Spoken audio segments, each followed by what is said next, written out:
Sarah Farman story, Part 5, The Date. After what seemed like ages, the big day arrived. It had been raining since she and Jeff talked on the phone and set the date. At least, that was the way it seemed, every day. But on the appointed Saturday, the weather was nice. No rain, little wind, and the sun shone through the clouds at times. Jeff had called and left a message while she was at work the day before. It said he would be on the 11:10 and catching the 11:20 to Farmore. He said he would wait on the platform till they met up. At 10 o'clock, Sarah put on her favorite outfit, her light-colored skirt and blue jacket, and at 10:40 she called for a cab, and it showed up exactly on time. She hopped in and the driver sped off to the station. As she came up the stairs onto the platform, she could see Jeff across on platform 2. She headed for the footbridge and Jeff did the same. In fact, he climbed quickly up to the top to wait for her. He was just looking at her. "Everything okay?" "Oh, sorry," he said. "I was admiring your eyes. I had forgotten how amazing they are." "Oh, well, thank you," she says. "We better get down on the platform. The trains don't usually wait here very long," Jeff said. Once on the platform, he turns and says, "Graham wants us to come by for lunch. Are you okay with that?" "Oh, sure," says Sarah.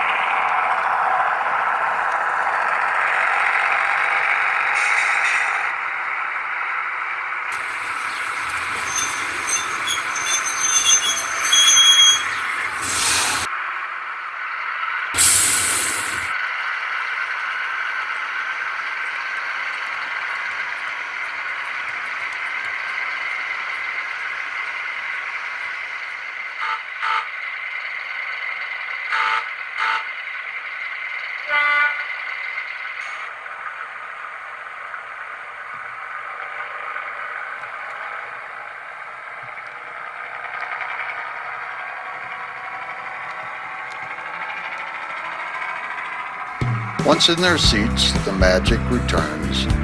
Jeff is charming and funny and makes her laugh. She finds that the feelings she had on their first meeting on the train are starting to return. The train glides over the landscapes of Farland, and she feels like moving a little closer to Jeff.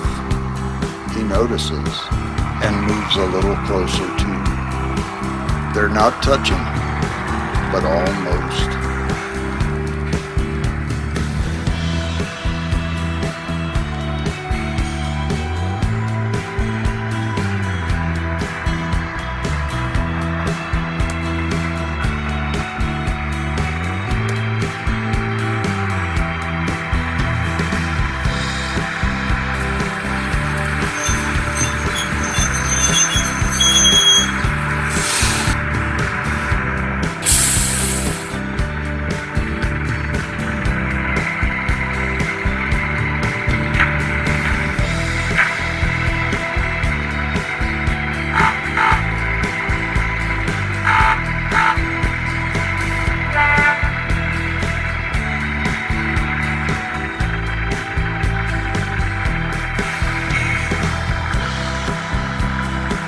By the time they get to Farmore, it's close to noon.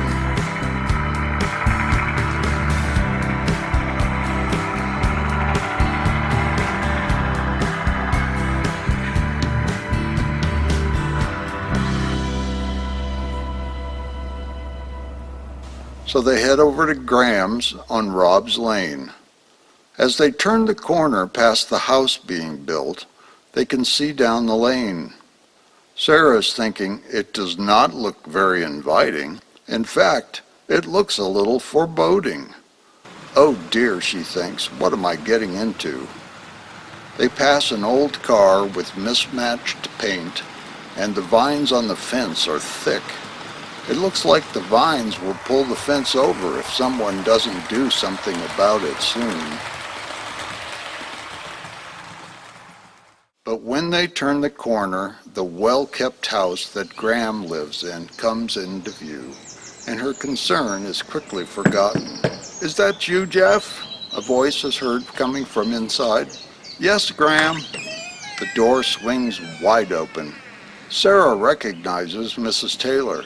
She was not sure who it was until now. They entered and sat down at her kitchen table.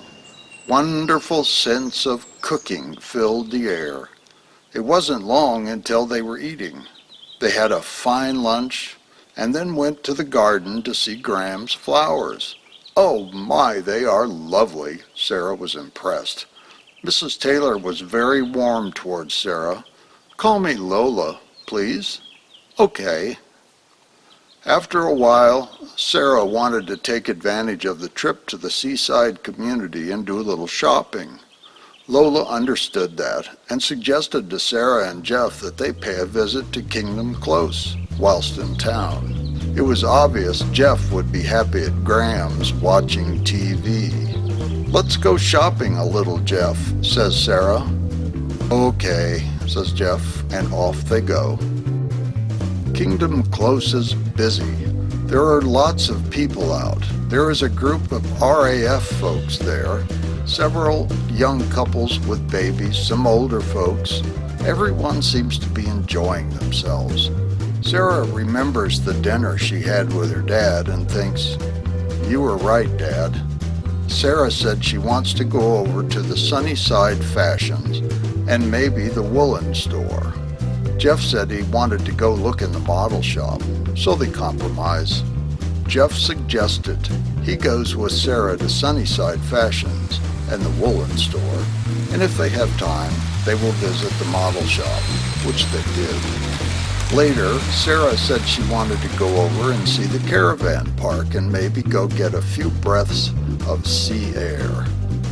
When they got back, Jeff thought they should visit the Woolpack where he had worked and perhaps get a sandwich before going back to Shell Hill. She agreed and they headed off to Woolpack.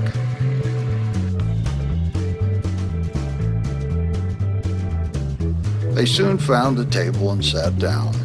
Jeff asked Sarah what she wanted and then went to the bar and ordered.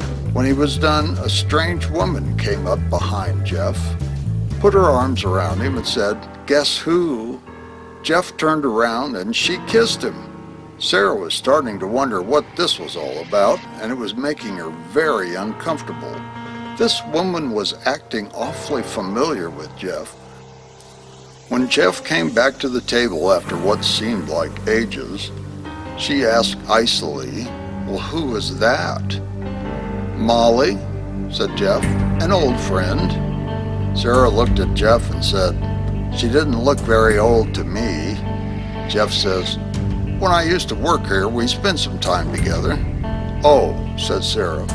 She seemed friendly. Jeff didn't say anything, and the more silent he was, the madder she got. As soon as they finished their sandwiches, Sarah says, "Time to go," and she left with Jeff following. At the halt, Marina was there. Marina could see there was a bit of a cloud over the couple and tried to lighten things up.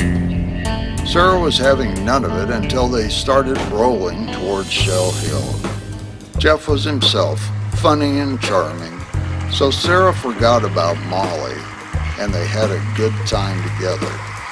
Marina told a story about a co-worker that was truly hilarious, and Jeff was his warm and friendly self. When they got to Shell Hill, Sarah surprised herself and said, "Would you like to come up? There is plenty of time before the last train." Jeff jumped at the chance to spend more time with Sarah. When they got to her flat, she said, "Come with me. I want to share something with you." They went up the back staircase that led to a small door.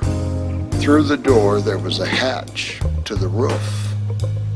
They climbed up. Sarah said, "I found this place a month ago, and I really love it up here." When it is clear, you can see forever. At that, Jeff turned to her, moved a little closer, and they kissed. To be continued.